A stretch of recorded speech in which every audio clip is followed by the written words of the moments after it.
આત્મીય મિત્રો નમસ્તે. સ્વરાજ મારો જન્મસિદ્ધ અધિકાર છે અને એને હું લઈને જ જંપીશ. એ આવનારો આપનાર અને લાલ બાલ અને પાલ એ ત્રણની ત્રિપુટી કહેવાય.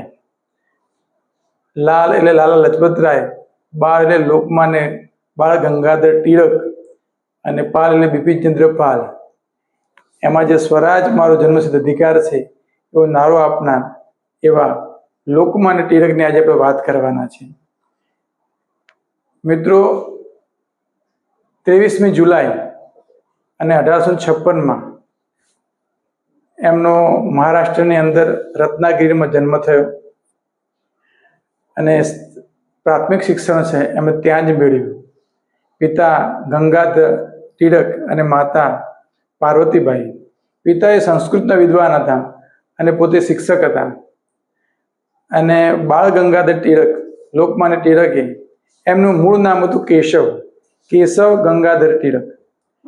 મિત્રો, એમણે રત્નાગીરીમાં પ્રાથમિક શિક્ષણ પૂરું કર્યું અને પુણેની અંદર ડેક્કન કોલેજની અંદર એમણે BA અને LLBનો અભ્યાસ કર્યો.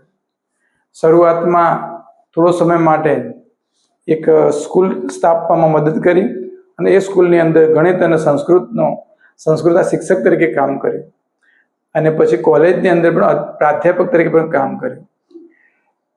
આ પછી એમનો મુખ્ય વ્યવસાય હતો એ વકીલ તરીકેનો અને પત્રકારત્વ તરીકેનો ખાસ એમણે એ વ્યવસાય તરીકે કામ કર્યું.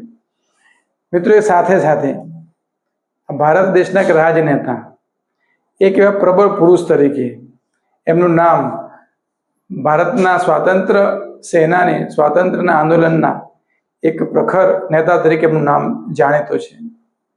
એમણે જે કામ કર્યું એ ખૂબ જ જબરજસ્ત કામ કર્યું હતું.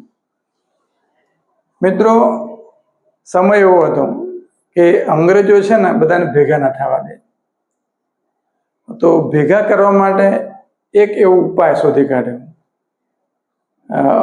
1857ના સ્વાતંત્ર્ય સંગ્રામ પછી અંગ્રેજોએ છે ને એ આપણા જે ધાર્મિક પ્રવૃત્તિઓમાં દખલગીરી કરવાની બંધ કરી હતી. ત્યારે આપણા લોકમાન્ય ટિળકે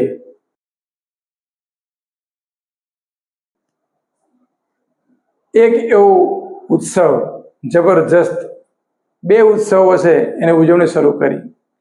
પહેલો ઉત્સવ હતો ગણેશ ઉત્સવ અને બીજો શિવ જયંતિ.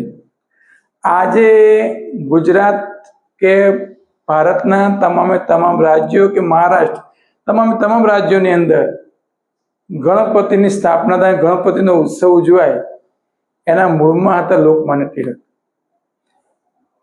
અંગ્રેજો છે 144ની કલમ પ્રમાણે 4 માણસોને ભેગા પણ ના થવા દે, ક્યારેક એવો કાયદો પણ લાવી દે, પણ ધાર્મિક પ્રવૃત્તિની અંદર એ દખલગીરી ના કરે. એ વસ્તુ, એ કાયદાને ધ્યાનમાં રાખી એમણે એવું કર્યું કે ભાઈ દેશ ભાવના, રાષ્ટ્ર ભાવના જાગૃત થાય અને લોકો ભેગા થાય, એકતા ઊભી થાય. એટલે એમણે આ બે ઉત્સવની શરૂઆત કરી. એના મૂળમાં લોકમાન્ય ટિળક હતા. અને લોકમાન્ય ટિળક હતા ને એ જહાલવાદી હતા. આપણા દેશમાં નરમ અને ગરમ બે પક્ષ હતા.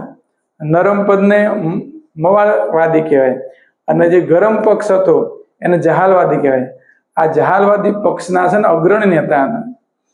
જહાલવાદી પક્ષ છે ને એ વિનંતી કરવા માટે, કગરવા માટે અને અરજીઓ કરવા એના માટે નહીં. સ્વરાજ અમારે જોઈએ છે, બરાબર. સ્વદેશી વસ્તુઓનો સ્વીકાર અને વિદેશી વસ્તુનો બહિષ્કાર, સૌથી પહેલા આ લોકોને એ મુખ્ય ધ્યેય હતો. અને ઉગ્ર માંગણી કરી સ્વરાજ મેળવી ન જંપીશ એવી વાત કરવાવાળા મવાળવાદીઓ હતો. મિત્રો, લોકમાન્ય ટિળકે આ રીતે દેશની અંદર રાષ્ટ્રભાવના અને એકતા થાય એના માટે એમણે ખૂબ પ્રયત્ન કર્યા. બીજા બધા અસ્પૃશ્યતા નિવારણનું કામ હોય એમાં થોડું ઘણું કામ એમણે કર્યું, ચોક્કસ કર્યું છે. પણ પહેલાં એવું માનતા હતા કે પહેલાં આપણો દેશ આઝાદ થઈ જવો જોઈએ.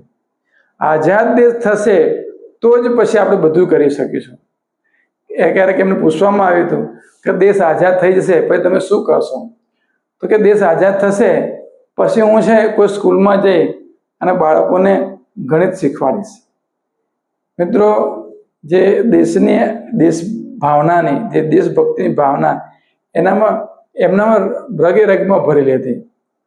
આખું જીવન એમણે પછી તો આ આઝાદીના આંદોલનમાં એમણે ખૂબ જ કામ કર્યું.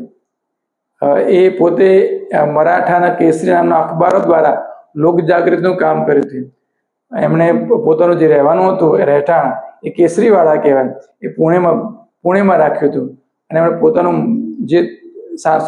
જે રાજકીય પ્રવૃત્તિ હતી એ તમામ રાજકીય પ્રવૃત્તિઓ હતી એ બધી પુણેમાં રહીને કરતા હતા. આઝાદી જોવાની તમન્ના રાખવાવાળા લોકમાન્ય ટિળક, લોકોએ એને લોકમાન્ય કીધા. એમનું નામ તો કેશવ હતું, પણ લોકોના માટે એટલા આદરણીય હતા, એટલા પ્રેમાળ હતા, એટલા જુસ્સાવાળા પણ ખરા, એટલે લોકોએ એમને લોકમાન્ય કીધા. લોકમાન્ય ટિળક તરીકે આપણે જે એમને ઓળખીએ છીએ. મિત્રો, ઈચ્છા હતી એમને આઝાદી જોવાની, પરંતુ 64 વર્ષની ઉંમરે એટલે કે 1 ઓગસ્ટ 1920 એ આ દેશ છોડી અને પરમધામમાં પહોંચી ગયા. આઝાદી જોવાની ઈચ્છા એમની અધૂરી રહી ગઈ. 64 વર્ષની ઉંમરે એ અવસાન પામ્યા હતા. એટલે 1 ઓગસ્ટે એમની પુણ્યતિથિ પણ કહેવાય, અને 23મી જુલાઈ એમની જન્મ જયંતિ. મિત્રો, હું ઘણીવાર કહું છું કે દેશના માટે સમર્પિત જીવન જીવવાવાળા આ ભારત દેશમાં પાર વગરના મહાનુભાવો, પાર વગરના મહાત્માઓ થઈ ગયા. એમના જીવનને જાણીએ, અને હજુ પણ એવું નથી કે આપણો દેશ અવ્વલ નંબરે પહોંચી ગયો છે. મહાન દેશની માત્ર વાતો કરવાથી મહાનતા નહીં મળે. મહાન દેશ બનાવવા માટે મહાન કાર્યો કરવા પડશે.